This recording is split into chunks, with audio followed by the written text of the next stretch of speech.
All right, then. Where do you stand with the Christians, the Islams, and now atheists in the middle between the two? Well, I'm not standing in the middle of those two. Check this out. No, seriously. Whenever they come out, you know, China is a very atheist society for the most part. We know that. Let me turn my TV down. This sounds bad. All right. Now, where do you stand whenever the Islam, the atheists, and mainly in China, which is, you know, 1.5 billion of them now, and then you got these crazy Christian people running around. So everybody's kind of doing their own thing. When the big war breaks out, you know, what is your stance? What side would you take in this huge world war that's going to be happening pretty soon? Well, I don't necessarily buy the fact that there is necessarily going to be a huge world war. Oh, it's happening every day. Well, there's a cultural war going on, and some people argue that it's a cultural war between Christianity and Islam, and you can find a lot of evidence for that, right? Islam doesn't like Christianity very much. They certainly don't like Jews.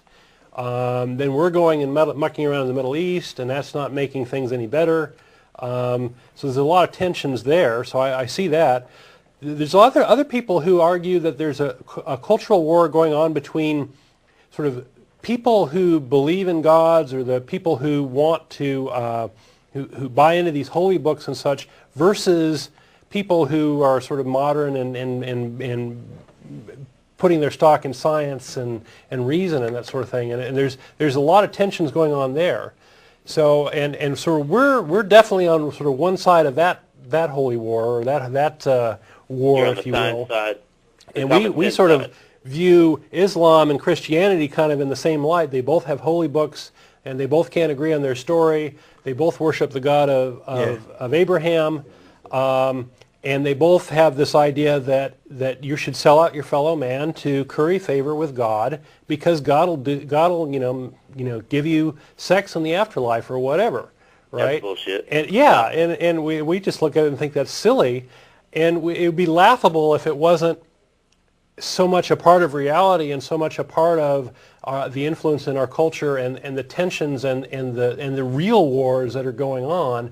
And as an atheist, I'm very concerned about this sort of thing. I'm very frightened by it. Hang on one second. Yeah. Assuming your hypothetical is correct, and I'm perfectly willing to accept that for the sake of it, it would very much depend on how the lines were drawn and what was going on, because I might take one side over another depending on the issues involved, and you know, it's like if there was an Islamic invasion of the United States, for example, and they wanted to kill all of us, I'm not going to care if the guy holding a rifle next to me is a Christian or an atheist or agnostic. There you go. Because then I'm defending, you know, our nation and my country.